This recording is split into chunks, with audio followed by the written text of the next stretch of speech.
Hey, good evening, everyone. It is 7:30, so let's get this started. I think I know or recognize vast majority of you, and you probably recognize me as well. I'm the guy that sends those emails. I do other things around here as well, but my name is Brett Gritzbacher, and this is my 9th school year as principal, which is crazy to think. Personally, I had a son graduate from BC last year. He's down at Alabama. I've got a junior son here, and we have an 8th grader at Wisconsin Hills.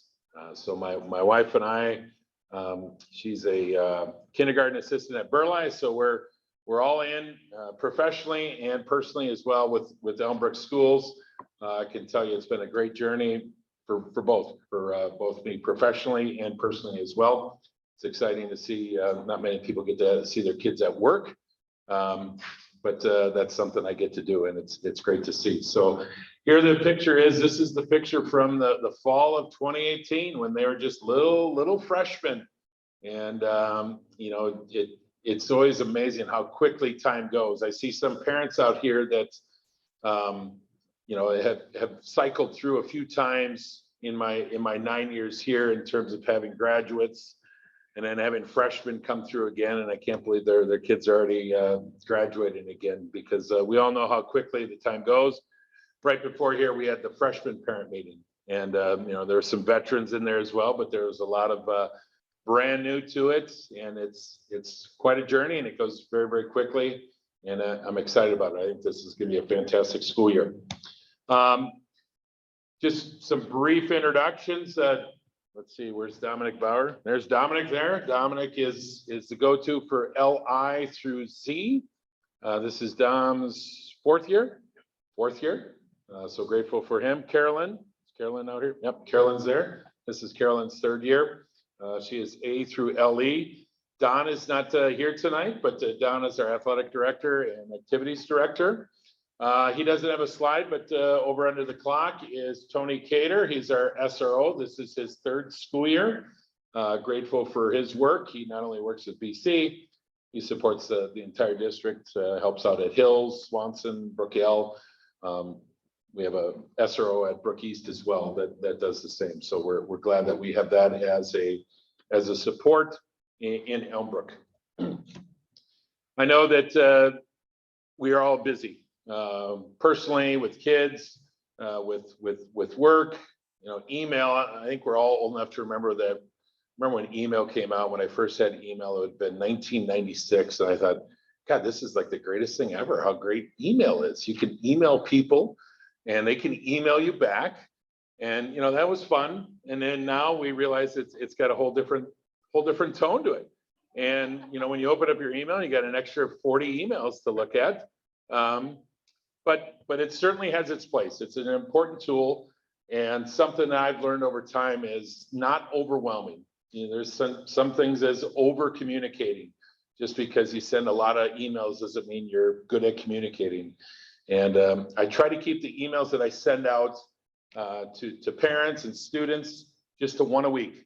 So the updates, you should receive those Sunday, or this past week I sent it out on Monday night. Please take a few minutes to look through there, because it's got the information of the upcoming week, just so you stay abreast with things as well. You should also receive on Sunday nights an email from each one of your son or daughter's teacher, their week at a glance. These are screenshots from my junior son's week at a glance that his teacher sent out.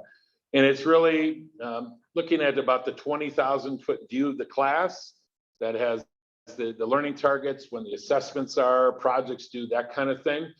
Some teachers might get a little more in depth in that, but take a look at that as well, just so you know what's going on in your son or daughter's class. I know some of you maybe log in and check it out through Canvas. That's something, quite honestly, as a parent, I never did. And we find that this is a quick and easy way to communicate. The teachers will either have it in a Google slide or a Google Doc that they just update. So they just kind of send out a real short email that they can schedule out well in advance, and that Google link just updates. So take time and look at those items once a week. It should take 10 maybe 15 minutes at the most, and that will allow you to keep up to speed with things going on here at BC. Here's the big events of the school year. Don't need to write this down or take a picture of this. I hyperlinked this into the week email already, this slide deck, so you can check that out. But there's our professional development days, school dances, parent-teacher conferences. We will do those via Meet the Teacher as well, virtually again. We've done that a couple years, and I know teachers appreciate it, and all the parents I've talked to as well, how much more convenient it is to be able to do that. AP exam window, as of right now, all AP exams will be in person, but we know how things can change. But right now it's May 2nd through May 13th. Don't have to worry about the ACT for juniors. And then graduation. I've had some people ask, are we going to do graduation outside again?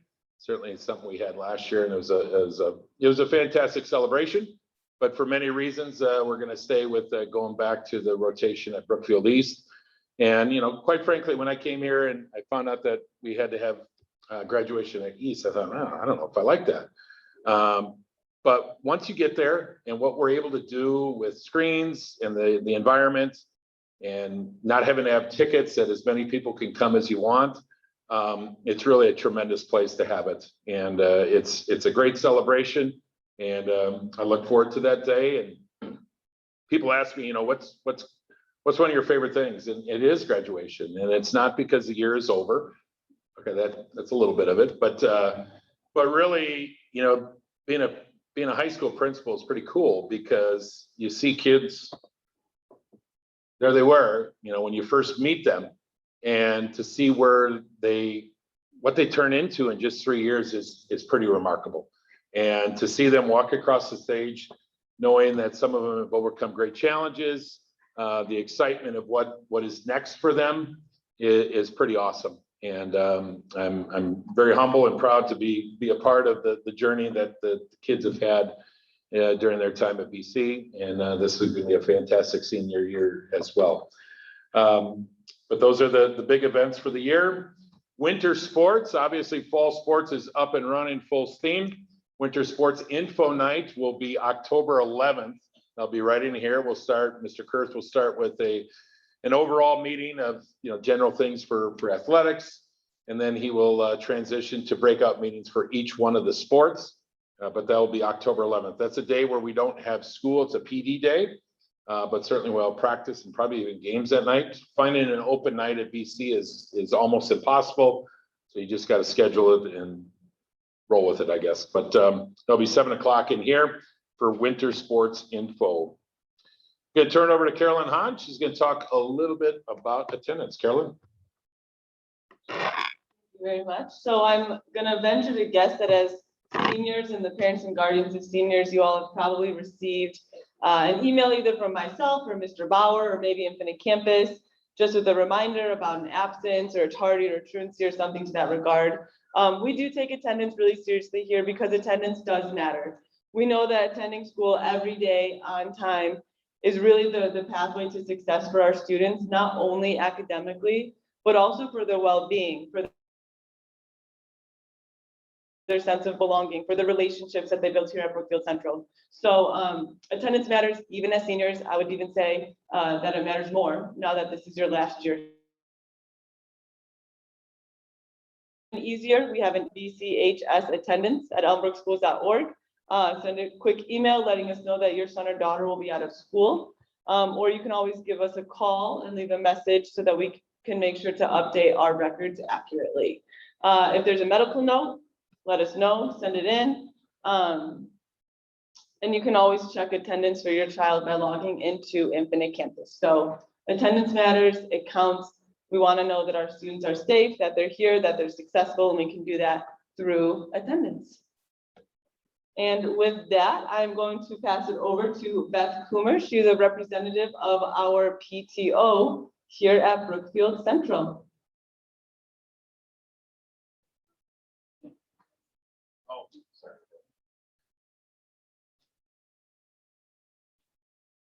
Thank you. Hi, everyone. Senior parents, I hope you're having a good start to the school year. My name is Beth Coomer, and I'm a member of BC's PTO.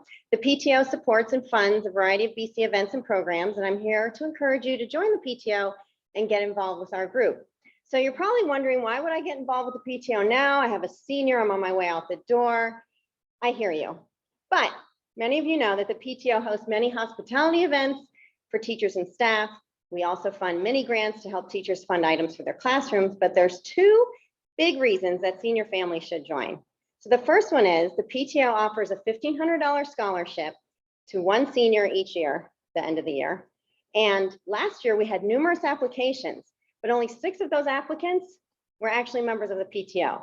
So if you like free money for college, you should totally join the PTO. The second reason is we fund and organize a senior send-off that'll happen in the spring. Don't know if that'll look like project graduation or the senior sunset, but there will be an event for the class of 2022 to send them on their way in style. So you should also join the PTO for that reason. As a side note, thank you to many of you who helped last year with the post-prom activities, which PTO also funds. Or wasn't post-prom, it was decorating for prom last year. So the PTO meetings are held the second Tuesday of the month. So that's next Tuesday, the 14th. We'll be at Black Box Theater at 9:30 a.m. If that doesn't work for you and the meeting times aren't good, you can find all our minutes online on our webpage.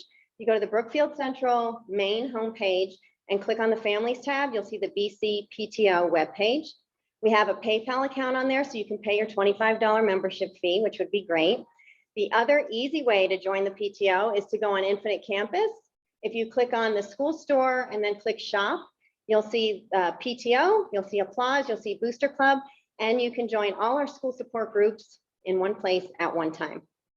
So thank you very much, and I'm going to pass it off now to our Booster Club president, John Schnabel.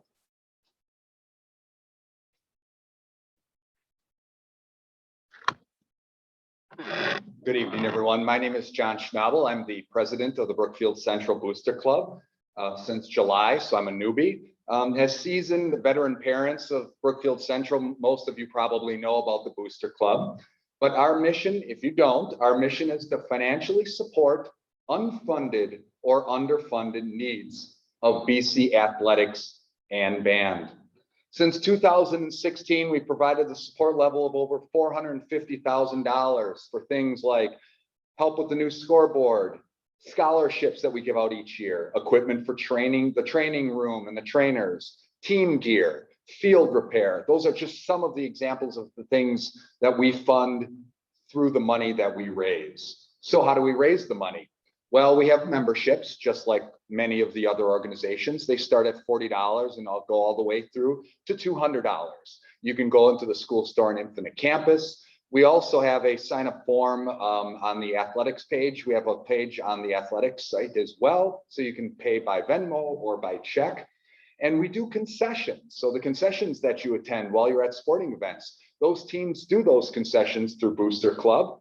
We also have a yearly golf outing, which by the way is August 14th for next year, and a drive for your school event. Typically we have 1 to 2 of those where Soren's Ford provides us with some great financial incentives just for driving a Ford car around the lot.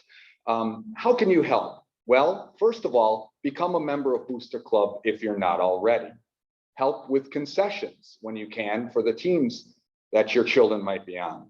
Participate in the events we have, like the drive for your school event or the golf outing. And there are other volunteer opportunities I would be happy to let you know about if you want to send me an email at the email above.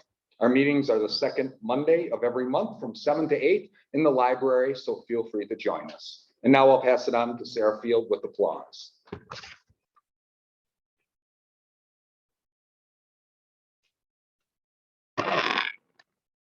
Hello, I'm Sarah Field, just to talk to you briefly about Applause, which is the Fine Arts Booster Club for Brookfield Central. We support band, orchestra, choir, musical theater, dramatic theater, and the visual arts. In the past few years, we've given over $53,000 in gifts to the fine arts at BC. Just a few examples are a synthesizer for the band, seating for the Black Box Theater, a portable keyboard for choir, props for the theater, speakers for the orchestra, iPads and Apple Pencils for visual arts, and we award senior scholarships each year. Last year, we awarded $2,500 to 3 deserving seniors. Our first meeting this year is this Tuesday at 6:30 in the lunch space in the library if you want to join us. I'll also be sitting at the table afterwards if you want some more information. Thank you.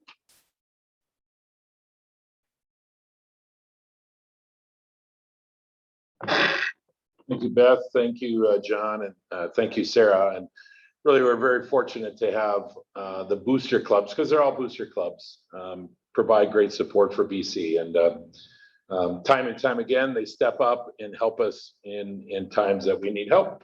So thank you.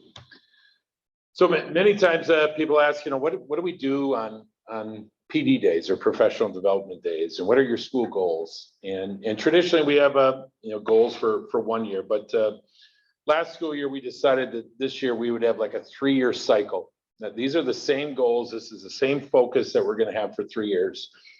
And the first one for staff, and these are staff and student goals, is PLCs. And PLCs are professional learning communities. That is where 2 20th century US history teachers are meet weekly to talk about assessments, to talk about lessons, to talk about how they can meet the needs of their students.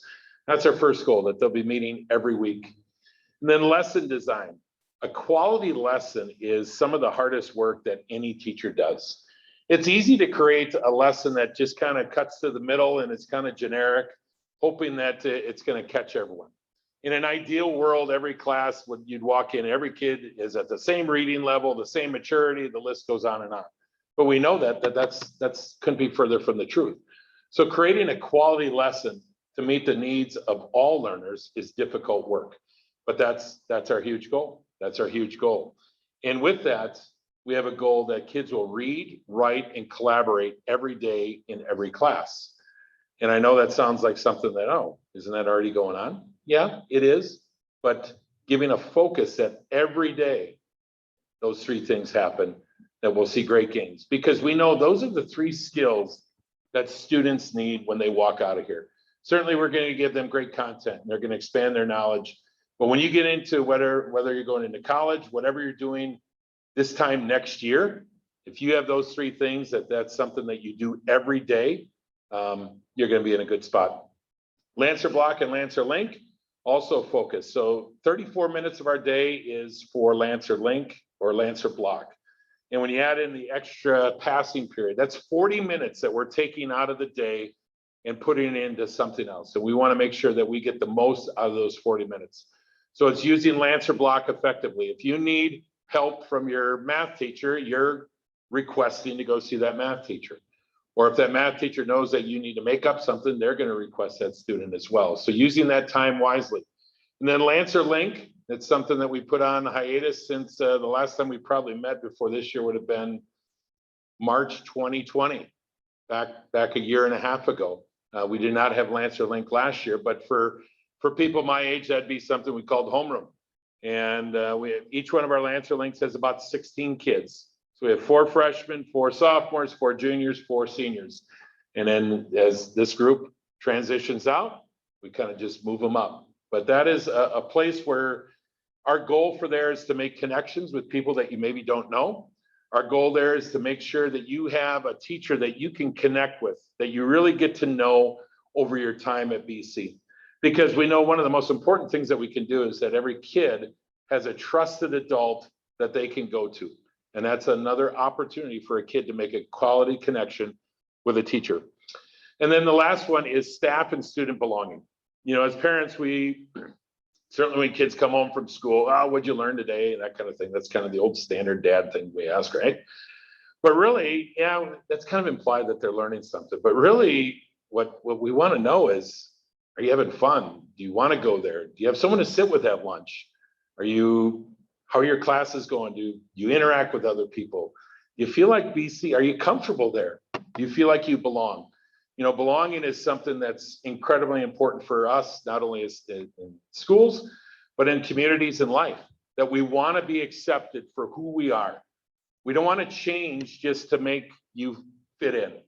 We've got 1,212 kids here. 1,212 is our current student enrollment. And every one of those kids has a little bit different story, different background, different religion, different race, the list goes on and on. But in the end, we're all Lancers. and we take care of each other. And we want to make sure that kids come in here, that they have a club that they want to be involved in. There's a sport, if that's something they want to do. If academically, they're going to be in the right place. We've got kids taking Calc 3, we got kids taking algebra and everything in between. It's make sure that every kid that walks in here, we have a place for them, that they're going to be able to get ready for whatever they want to do after BC. And that's our most important work. You know, we're going to care for your son and daughters in senior year. You know, speaking from someone that just had a senior, it can get a little difficult dealing with a senior. And I know some of you in here have been down that road. Senioritis is a thing. It is a thing, I guarantee it. And it's something that my son and I, and now he's in a much different spot, we had discussions about that last year. That April and May, that creeps up on you pretty quickly. It's important to stay focused, stay engaged all the way to June 12th. And it's going to be a quick year. It's going to be a fantastic year. And once again, I'm proud and humbled to be a part of the Elmbrook experience for not only kids, but the families in general. So you've got my number. I include it in every email I send out. Feel free to text me if you need to connect with something. We're here to support you. We're here to care for your kids. And thank you for entrusting us in your most important thing that you have is your kids. So, and with that, I'm going to turn it over. Oh, I had one more slide. There it is. I think I already said that, but the June 12th is graduation. But I'm going to turn it over to Mr. Groh. Let's give Mr. Groh a hand, and he's going to talk about the counseling side. Greg. Thank you. Welcome, everybody. It is so nice to see so many familiar faces. I get the pleasure of introducing my incredible team. We have Mrs. Devine, a counselor true to her namesake. We have Mrs. Primo, who's kind of the cream of the crop. And if you haven't noticed, Mrs. Primo is a little bit pregnant. So her sub, when she goes on maternity leave, is going to be Mrs. Jansen. We have Mrs. Lemke, who's probably one of the most informed counselors I've ever met. And then we have myself. Ms. Virgil is our lovely voice and face of student services. If you call, you stop in, you email. And this side is in here intentionally. Senior year is very stressful. You're at the highest level of curriculum. You're making decisions about the next 4, 2, whatever years of your life. You're involved in multiple commitments in school and outside of school. And on top of that, we still have the remnants of the pandemic. It is important that students take the opportunity to slow down, take care of themselves, and know that we are here for them. This is equally as important. There's a big event coming up in 2022, and to help you prepare for that event, there's a graduation form they're asking you to complete. And students, if you haven't already, make sure that you connect with Johnson's for your cap and gowns. Now I'm going to start this a little bit differently. If you're going to write a paper, you always want somebody to proof it to make sure there's no mistakes. For those that do any carpentry, the rule is you measure twice, you cut once. So one of the things with graduation requirements here is we want you as students to check, and then we as your counselors will do a double check. I'm so elated today. One of my seniors came into the office and said, Mr. Groh, guess what? I am missing a half credit of PE. And I said, wow, that's great, thank you. And so they signed up the PE credit form. They are still on track to graduate. They caught it themselves, but we as the counselors will help too. So make sure that you have all your graduation requirements, and make sure as we're looking at this,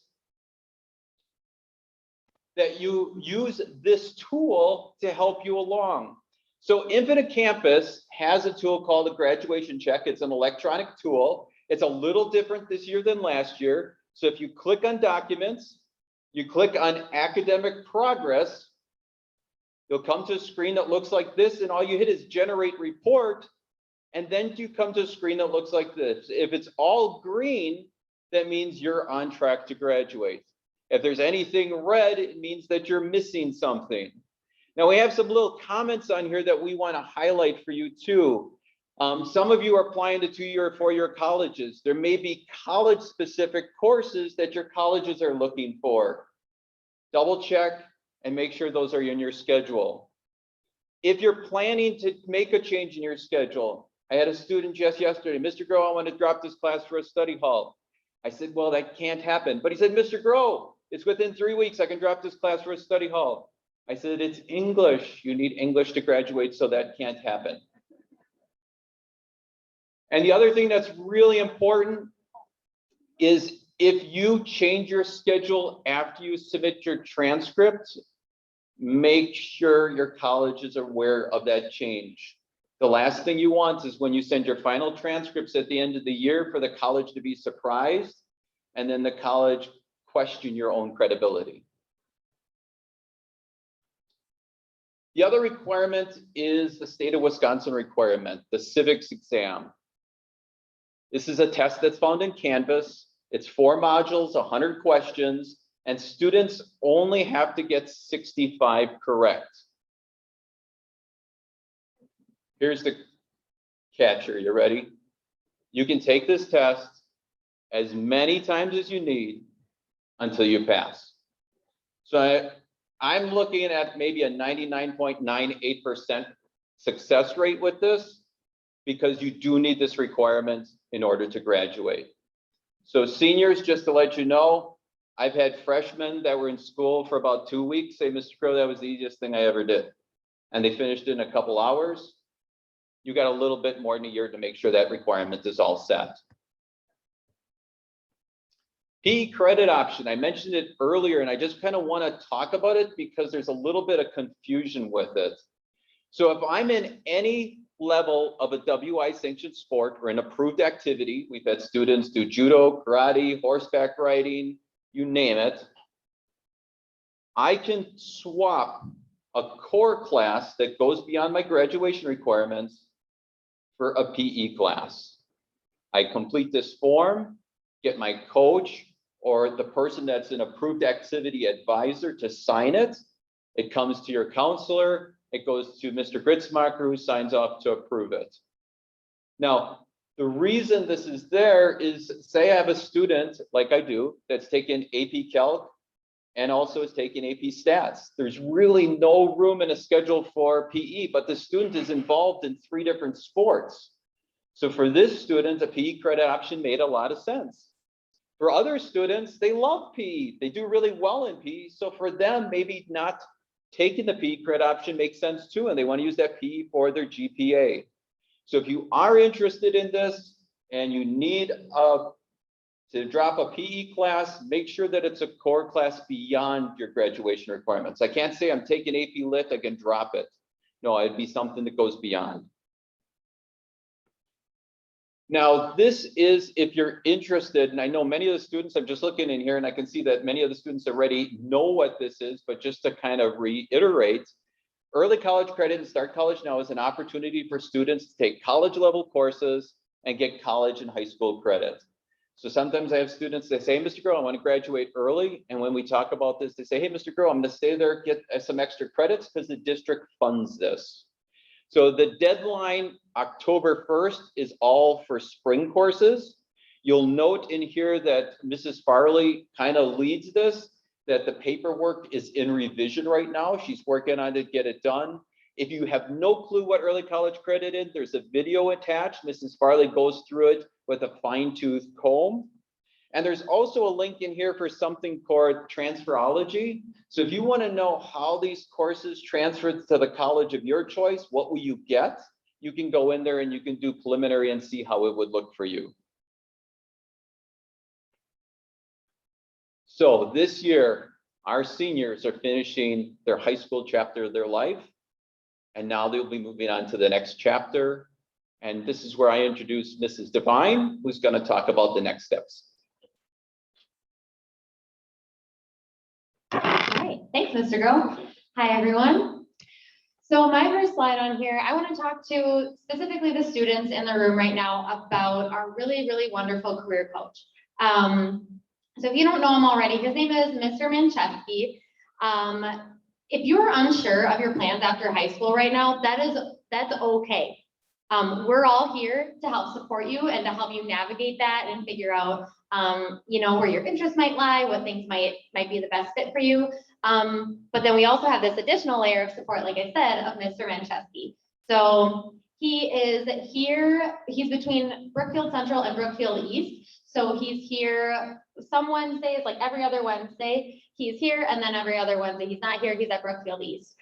He has a Calendly account, or he no longer has a Calendly account. So if you want to set up an appointment with Mr. Manchesky, all you have to do is email your counselor, and we will put you on his calendar so that he knows that he will be meeting with you. So when he's here at BC, you'll meet with him here in person. If you're only available during the week, like let's say that he's at Brookfield East, you can meet virtually with him, and we will set up that virtual meeting as well. So, couple helpful reminders for students, 2-4-year military or apprenticeship work. Just a really nice brief list. This presentation will be sent out with all of you. Just a quick checklist for any of those post-secondary pathways that you would be interested in, just to check things off as you go through them. Like for example, if you are planning on entering into the military, be sure that you have taken your ASVAB exam before you decide to go get your physical, your final physical for, let's say, the Marines. So just a quick checklist for you all. In terms of post-secondary pathways, in the past, we have had an in-person event here at the school where we had different sessions, and people can go to a session on college fit, a session on scholarships, and there are a lot of people in the building. It gets kind of muddled. Sometimes people miss certain sessions that they wanted to go to. Now we offer the post-secondary experience virtually. So all of the sessions are recorded. You can go back. These are all clickable. I'm not going to click on one right now, but they are already all set to go, our post-secondary experience. So you can go and click on Madison, and they give you UW-Madison information for incoming freshmen. A lot of their information might be specific to Elmbrook schools. So this is a wonderful, wonderful resource for all of you, like I said, specific to Elmbrook schools and Elmbrook students. So please take time to explore that. We also like to talk about WEF college fairs. So the Wisconsin Education Fairs for high school students, they are available kind of all over the state. If you click on this link right here, you can register for any fairs that you would like students. So some fairs are virtual and some fairs are in person. At the in-person fairs, I know admissions officers from all different universities have their little booths set up. You can go to them, ask questions, get information about their school. The virtual events start on September 15th, so that's just next week, and in-person events start on October 1st, and a lot of them are local. So please, if you're interested, check out that link. We also have a number of colleges that are visiting Brookfield Central. The other day I went on our student services webpage just to see if it had been updated, and I'm like, these must be from last year. There's so many colleges already visiting. Like there's no way, but yep, Ms. Ferschel schedules all of these college visits with colleges from all over the country who either come here to BC or are offering virtual visits to meet with students that we have here. So students, if you're interested, please take a look at the calendar. Again, linked right in here, or it's on our student services webpage on the BC website. You can see all of the schools that are coming and email Ms. Ferschel to sign up for a visit. We also will have in-person express admissions. So what that means is that an admissions advisor, so for example, from Carroll University, will be here at BC on October 21st, in the morning. You sign up for a slot. Essentially, you submit information ahead of time to the admissions department. The admissions department will review that information while you're sitting with them, and they'll let you know right then and there if you're accepted or if there's something else that you need to work on for your application to be considered again for admission. So if there's something that you need to work on, if they can't quite accept you yet, they'll send you with that, and then you can go ahead and reach back out to them later. So really, really cool, great experience for our students. So students, if you're interested in any of these in-person admissions for any of these universities, please reach out to Ms. Ferschel to sign up soon because spots fill quick. Additionally, if you're planning on going to a four-year university and you will be taking an AP exam, please check the AP credit policy search website to see how your AP score will transfer. So let's say you got like a 3 on the AP US history exam, and you want to know how that would transfer to UW La Crosse. You can go right on the AP credit policy search UW La Crosse, find you AP US history, and it will show you the score that you need to earn credit at their university for that particular class. So it's super slick. The UW system also offers their own website for AP credit. So please, again, check that out if you have earned or will be earning any AP credits. Please wait to send, and can't reiterate this enough, please wait to send your AP scores until you are committed to a college. Please do not send your scores before that. That can get messy. Again, the AP credit policy search, you can access how your scores will transfer that way. Students who are in a first semester AP class will sign up for their exams in October. So students, if you are in an AP class right now, please keep that in mind, put it in your phone. October 1st, you will be signing up for AP exams this month in October. So final decisions and payments are due on November 6th. And if you are a student who is taking an AP course outside of BC, like let's say you're taking it online, please reach out to Ms. Lemke if you are planning on taking the AP exam, because there's some organizing that we have to do with securing that exam for you. And then students who are in a second semester AP class, you will sign up for your exams in February. So you still have a couple months, but also whip out your phones right now and put that in your phone just as a quick reminder that you'll need to do that in February with the due date of March 5th. So then real quick, before I bring up Ms. Lemke, your four-year college timeline. This again is probably a more comprehensive snapshot of everything you will be doing if you're planning on going to a four-year university during your senior year, students. So you should be, if you're planning on going to a university in the process of applying right now, your next big date is October 1st. That's when FAFSA opens. And FAFSA is the free application for federal student aid. Real quick rundown, basically, FAFSA has a sum of money. The sooner you apply, the sooner people get that money, and it shrinks and shrinks and shrinks. And so if you're applying in March, they won't have much left to give out, but Ms. Lemke will talk about that as well. And then again, scholarships, you can be applying to scholarships right now and should be applying to scholarships through May or June of your senior year. We'll be sending information out to students about all the scholarships that we offer as well. Oh, this is my last slide as well. So there's a lot of information that's available online. So if you want to take a college tour, you can access that information right on your college's website. If you need to know how many letter of recommendations you need for a certain school, we linked a really helpful document right from the Common App. Right here, it will tell you exactly how many letters of recommendation you need, or if you need letters of rec at all. Sometimes you don't need any letters of recommendation for your applications. That would be helpful to know. How do I know if I can get into my dream college? You'll go to the website, check out the admissions webpage. I go through this with students all the time. They'll come into my office, we'll go to the admissions webpage and go through it and see, you know, how their academic resume here stacks up to what the college requires. So, all right, and I'll hand it over to Ms. Lund. Hi, everybody. One quick plug for AP exams, just because I am the AP coordinator. Big difference this year that was supposed to be implemented 3 years ago and didn't because of COVID, I guess 2 years ago and didn't because of COVID, is cancellations. College Board is going to start charging us $40. So when we really do encourage you to use that lookup system if you as a student are in an AP class, and figure out like how useful that's going to be, what it's going to translate as, and try to think ahead a little bit with that, with the post-secondary institutions you're looking at, just so that you're making the best decision that you can in the moment. And we'll be sharing a lot more information about that over the next month, but just while I have you here, thought I would give you that heads up as well. Okay, so other logistical things, that's kind of how we're wrapping up today, is with all those little questions of like, who does what, why, how do I need to do this, who do I see, as we're trying to send information to those next steps for students after graduation. And the first big one is that transcript. So again, for those of you that are looking at applications, whether it be a 2-year college, a 4-year college, the military, et cetera, most of those folks are going to need your transcript at some point.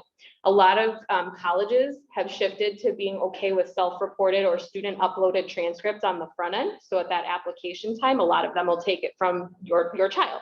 So seniors, like if you're using the UW system app, they will let you just upload your transcript right there yourself. And that's enough for now.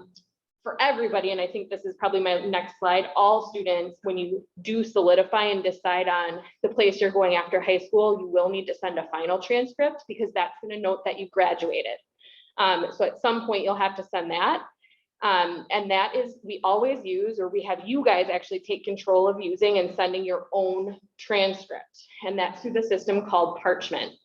So if you would go into this presentation, you're going to see there's an embedded video down here. And it actually walks through the steps for signing up for Parchment. It's pretty easy. It's pretty straightforward. All students in their junior year, I think in mid-May, we sent out invitations to set up that Parchment account, and all students had to do was validate it. And then they're able to select and order a transcript to be sent to most any institution. Even if we have anybody looking at athletics in college, NCAA, you can even send your transcript to NCAA using Parchment. So there's a lot of uses for Parchment. The big thing I would just give you as a pro tip for seniors in the room, you don't need to answer all the extra questions they're asking. Parchment is a system that you can use to do some college searching and college exploration, but we just use it to send your transcript. So you can skip over all of that and just get right to business. Now, the exception to the rule of students sending or taking care of their own transcript is if you are using the common application system to apply for colleges. And in that case, you're going to be prompted at some point in putting in your demographic information to include your school counselor's email. When you tag us in as your school counselor, that's going to open up a portal for us to be able to upload what is called the school report, which includes some just contextual information about Brookfield Central as a high school and our community and so on. And it's going to give us a chance to upload your transcript at that point. So that is only if you're using the Common App, then your school counselor will send your transcript on the front end. Anything else, anywhere else you're sending your transcript to or need to send your transcript to, if it says you have to send it officially, you need to use Parchment. Does that make sense for people? Okay. I would say the biggest tricky part about that goes back to schedule changes that Mr. Groh talked about earlier. We will hold off. We are not going to upload those transcripts right away into Common App because we know sometimes things are still shifting and because we're still gathering updated information about this year's senior class. So don't expect those to necessarily go until probably sometime shortly after October 1st, but we will take care of that. And students, if you have extenuating circumstances and there's some reason we need to upload it sooner, please talk to us about it and we'll work that through with you. The other big thing about Parchment that I should mention is that's a system that would be used after high school. So when we have a 2006 graduate who reaches out because for a job check, they need a proof of graduation from high school, they're reaching out to Ms. Ferschel in Student Services. And she's telling them, I would like you to please use Parchment. It's the fastest and easiest way for you to get that there. And so if they're using Parchment, they're wanting that to still connect with their email. So we encourage all seniors, when you're creating that Parchment account, please use a personal email address, probably the one that you're using for your college applications anyway. So just that reminder, Jack Black is here to help us out in visualizing this. Again, final transcripts are always sent by students using Parchment. So that'll come back around to us again, and we'll do those reminders again as we're approaching graduation in June. All right, other transcripts to think about. We are so blessed in Elmbrook to have a lot of opportunities for students to take coursework outside of Brookfield Central. Just a quick reminder that if you did do that, if you've taken those opportunities and you want any of those classes to show up on your high school transcript and you've gotten that vetted, make sure those transcripts get to us. That's how we get them on your high school transcript for BC. Colleges, if you're applying to 4-year colleges or 2-year colleges, also want evidence of that coursework. So for example, if you're doing Spanish 5 this year and you're planning to get CAP credit for it, you are actually going to need to request a transcript directly from UW-Oshkosh, who is giving you your CAP credit, and have that sent to the college you're going to attend. That makes sense? So they're actually going to want that from UW Oshkosh if you want that college level credit to go to the college you're going to actually attend. If you moved here at some point in high school, some colleges also want you to actually have sent your original transcript from maybe 9th grade in Indiana or wherever that may be. And again, any other college coursework that you can think of, if you took a UWM class, if you did maybe a part-time open enrollment course through another high school, look and read carefully with those applications and see what they need on the front end, if it needs to be official or not. And definitely at the end, when you're for sure committed somewhere, make sure that those all go directly from those institutions. And Ms. Devine also already reminded you for AP, hold off on those. You can send a free score report this year after AP testing or any time in AP testing, but wait until you know where you're going and then sign up to send those reports, and then they'll go out after test results are in July. ACT scores also have to go officially for the most part, especially on the back end. But again, most schools are fine with unofficial or self-reported ACT scores at the application stage unless they say otherwise. But when schools need to actually see your ACT score reports, you guys are sending them. Our juniors last year, that was our first year that everything through ACT was actually done virtually. You know, we had everybody come in with their Chromebooks, they created an ACT.org account, and that's their access point. So logging back into that and then going to the send scores tab in that portal, that's how you would actually send those scores. It should also log if your child or seniors, you guys might remember, maybe there were a couple of schools, you could do 4 free score reports last year. If you end up sticking with those schools, and if that still works for you and you keep that score from junior year, those are already sent. But then any subsequent tests that you would take or any schools you didn't already report to, you would need to log in and actually request that those scores get sent. Read the fine print though. You might be able to just self-report on application and you only need to send the official score report on admission and when you're going to go there. Does that make sense? You can also go to this video that's embedded and watch and see how that looks. COVID, everybody's favorite topic. So COVID has impacted college admissions in particular in terms of some of the application historical trends that they've always used. It used to be everybody wanted an ACT score. There are a ton of colleges. In fact, the entire UW system is still test optional. What test optional means is that students do not have to send ACT scores, but they can. So I always tell students, you know yourself. If you think your ACT score represents, you know, kind of where you fall statistically, you know, or you feel like it's a good representation of you and your learning, go ahead and send it. That's great. If you feel like you do better and you show yourself better through your classes that you take, your activities, your grades, and so on, and you feel like when you got your ACT score back, you're like, yeah, I do better than that. That's not really a great representation of me. You can hold it back and it's no penalty to you as a student if the school is test score optional. So look for that on those websites. There's also a log answer here if you want to hear more from like a college panel, and this was just the 10-cent version. The other big thing is think about your own personal experience with the pandemic. Some of you in this room maybe never set foot in the school last year. Maybe you stayed virtual all year. Maybe some of you couldn't participate in some of the extracurriculars you would have otherwise because they didn't happen, or because you got sick, or someone in your family got sick. There's a lot of different ways that this has impacted people, and every application we've seen gives you some opportunity to declare something about that. So if it's impacted you and you think that's important for someone to know about you, feel free to disclose that. We expect to see that on applications, I would say, for the next, honestly, couple years, because it's going to affect all of these guys. The other thing is the good news of COVID is so much went virtual. So we have a lot more opportunities that you can check out. Websites are much more robust than they had been in the past. So if you don't have time for a cross-country road trip to, I don't know, UCLA, well, maybe they have a college tour for you that you can actually go to on their website. Okay. If you did not participate in something, Just one clarifier, if you did not participate in something one year because of COVID, don't list it as something you did, but include it as a missed opportunity in that COVID impact area.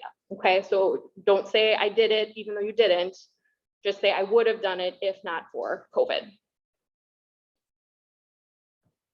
All right, a couple application questions that we get really commonly. I've actually gotten the first one already at least twice in my email in the last 3 days. What is our class size? 313 at this point for the class of 2022. What's FERPA and should I waive it? Common App in particular is going to ask you if you want to waive your rights under FERPA for access. What that means is legally you as a student are always legally able to access your own academic record, which would mean that if I submit a letter of recommendation for you, technically you legally could look at what I sent and what I wrote for you.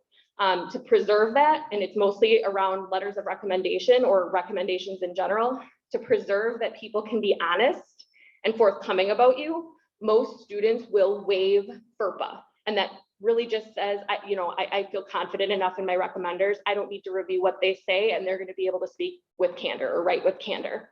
So I do recommend that you waive it, although that's always up to you. That's your personal choice. Early action versus early decision versus regular decision. So early action is really just, you get to know sooner. They're going to review your application sooner because you got it in sooner and you're going to get a decision sooner. Early decision is what we call binding. So you're usually going to have to check some boxes and initial some things that say, if I get offered here, barring major financial difficulty that can't be met, I'm going to attend here and I'm going to rescind or take back any other applications that I've sent out. And then regular decision is on a regular timeline. So there's nothing special about it. Some people will say that if you apply early action or early decision, you might get a better shot at getting in. And I suppose what I've seen is percentage wise, maybe that's true. But also there can be benefits to waiting anyway, especially if you're taking some great classes, think your GPA is going to keep going up. So it's individual, really depends on your own personal situation and context. Read carefully. So this is that one again, students will email me, do I need a letter of rec from you for WashU in St. Louis? I don't know. Unfortunately, I'm not smart enough to know all of the recommendations for all of the colleges across the country.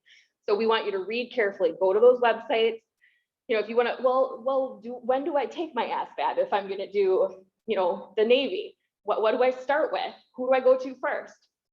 I might have some guidance for you, but guess what we're probably going to do together? We're going to go to the website, right? We're going to do some digging, we're going to learn, and we're going to read really carefully. So that's what I encourage you seniors to do the most. And then finally, when you do have college recommendations, how do I get them to people? Most of the time, students, you're not. You're working with your recommenders, they're agreeing to recommend for you. And then there's probably a portal where they're actually going to upload it on your behalf. For the most part, if you're using Common App, you're going to send them an invitation and then they're going to upload that for you. Sometimes with other institutions, it's an optional letter of rec that you might be sending, and still usually your teacher, your coach, Mr. Gritzmacher, whoever it is, they're probably going to email that letter directly on your behalf. So those are some of the most common questions that we tend to get. The essay, you guys love writing, right? Right? Yeah, I know. I used to be an English teacher. Every kid told me how much they loved writing. Yeah, they didn't. But the essay can be one of the most powerful ways that you can convey who you are in anything you do. If it's a personal statement or a cover letter for a job, for an apprenticeship, etc. If it's an opportunity to talk about, write about why a school is the right fit for you and why you're the right fit for the school. Do your very best work with this. Take your time. Some pro tips. Number one, make sure you answer the prompt. Don't answer something else, answer what they're asking. Rigorously proofread. Don't be the only one to do it. Don't submit it right after you're done. Don't wait until 11:59 and it's due then. Let your voice shine. So again, English students, you should know voice is that's what makes this yours. Think about putting yourself in the position of an admissions reader and how many, sometimes dozens or hundreds or even thousands of essays they might read. Be yourself, try not to be everybody else. Be authentic, people can feel and hear that. Again, start early and revise, okay? Take your time, make sure that this is something you're working on sooner rather than later. We also linked here have the fall 2020 UW essay questions. And then I think we have a link, if it's not live yet, it will be soon, on writing the essay on the post-secondary experience page as well. FAFSA. So people always say too, should I fill it out? Should I bother? I always say it's worth it. Even, if you feel like maybe your family's income is high enough that there's maybe not a ton of aid coming your way, it's still worth it. It makes students eligible potentially for scholarships through a variety of different universities. It gets that on file with those universities. There's a parent portion and there's a student portion. Both need to be completed to create that estimated family contribution that gets used in the math. The dates are listed on here for the fall 2023 or 22-23 enrollment. There's a link to FAFSA, there's videos, and even, I don't know if it's on this screen, but the night of parent teacher conferences, October 6th, we're even going to have some people come in. We're very good with FAFSA. They come from the WCTC financial aid office, but if you even want to sign up to come in and have us do that with you, or have you do it and be able to ask questions as you're going, that's another opportunity should you need it. But otherwise, just kind of have this on hand in terms of materials to gather for filling that out. Another resource for you would be College Bowl Wisconsin. Sometimes they have virtual options. I think they were mostly in person though for this year. So that would be another place that it's kind of like a boot camp. You can just go in, they'll help you out. More money. So free money is the best money, right? Money that you don't have to pay any interest on, money that hopefully just goes directly towards funding whatever opportunity you're using for education after high school. So we've listed the 3 major prongs of scholarships. Community is where I would always start. You've heard some awesome conversations from Booster Club presidents today. We have so many deeply involved organizations in Elmbrook that help fund our amazing Elmbrook grads. And so we did list the Elmbrook Scholarship Resource Guide here. We keep a running list of any opportunities that we see coming in. So I would check this early and often. Some of the deadlines are already coming up. They'll be coming up even, in November. So it's worth looking at those. I always tell my students, just make a calendar. And even if you're not going to have any time to act on it now, know when it's coming, so that you can leave yourself some time to write that essay or prep that item if you need to. The middle column talks about college, universities, and programs. So if you are particularly in love with the idea of going to Alabama, they have scholarships specific to Alabama. So you would get on Alabama's website, look at those scholarships, see if there's any specific to freshmen, and do what needs doing by the dates that need to get in. So that's, again, some of that research in advance. And then finally, there's national scholarships, which we always have students who, somebody always gets them. You're just obviously competing against a much bigger pool. So I would prioritize your time in the first 2 columns. And then if you still have time to look for scholarships, look at that 3rd column. Is there anything you guys can think of that you want us to highlight before we go? Okay. Then on that talk of money, we are done. Thank you so much, you guys, for coming out tonight and for your time.